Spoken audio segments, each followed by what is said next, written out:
Dans cet exercice, nous devons calculer le reste de la division de p de x par 3x² moins 6x, sachant que p, c'est un polynôme qui vérifie deux conditions. Essayez de trouver la réponse par vous-même et dès que vous êtes prêt, continuez la vidéo. Profites-en aussi pour liker la vidéo, t'abonner à la chaîne et cliquer sur la clochette pour être alerté lors de la sortie de nouvelles vidéos. On va observer ce qu'on cherche réellement. On doit calculer le reste de la division de p de x par 3x² moins 6x. Ça revient à poser la division euclidienne suivante. Dans cette division euclidienne, q de x est un polynôme que l'on ne connaît pas, et r de x est un polynôme aussi. Le reste, c'est ce qu'on cherche. De plus, on sait que dans une division euclidienne de polynômes, le degré du reste est toujours strictement inférieur au degré du diviseur. Or ici, comme le diviseur est un polynôme de degré 2, ça signifie que notre reste, ça va être un polynôme de degré 0 ou 1. On a donc que notre reste, ça va être un polynôme de la forme r de x égale ax plus b, où a et b, ce sont des nombres réels à déterminer. En effet, si a vaut 0 et b vaut 5 par exemple, on a que r de x est égal à 5. C'est un polynôme de degré 0. C'est un polynôme constant. Par contre, on pourra avoir un reste qui est égal à 2x plus 3. Ici, le reste est un polynôme de degré 1. Donc notre but, c'est de trouver les valeurs de a et de b. Pour ce faire, nous allons utiliser la première condition que l'on a dans l'énoncé. En effet, on a que le reste de la division de p de x par 3x est égal à moins 3, ce qui nous donne, si on pose la division, et on a donc l'égalité suivante.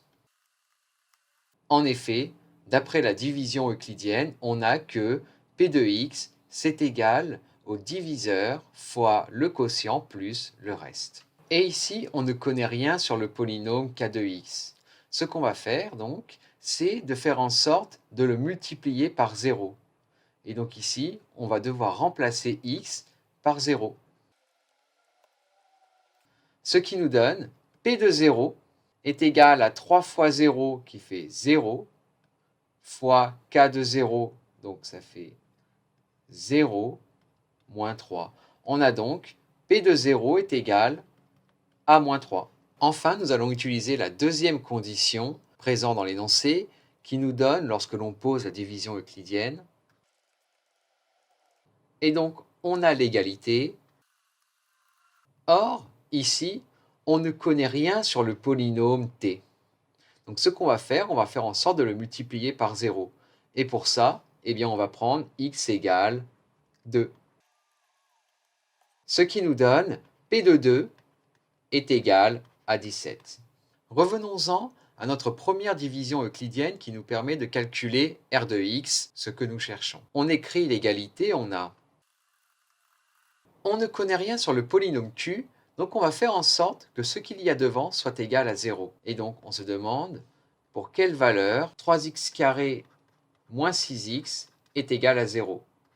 On factorise, et on a donc que soit x est égal à 0 ou x est égal à 2. Donc, dans mon égalité ici, je vais remplacer x par 0. Et je trouve donc que p de 0 est égal à r0. Or, on sait que p de 0 est égal à moins 3. De même, on va remplacer le x par 2 et on obtient p de 2 est égal à r de 2. Et on a vu que p de 2, c'était égal à 17. De plus, nous avons vu que r de x est égal à ax plus b. On peut donc remplacer r0 par a fois 0 plus b. Et aussi, on peut remplacer r de 2 par a fois 2 plus b. Ce qui nous donne un système de deux équations à deux inconnus. Et ça, on sait résoudre. En conclusion, on a donc que r de x, C'est un polynôme de la forme ax plus b, avec a qui est égal à 7 et b qui est égal à moins 3. On a répondu à la question. Le reste de la division de p de x par 3x carré moins 6x est le polynôme r de x est égal à 7x moins 3.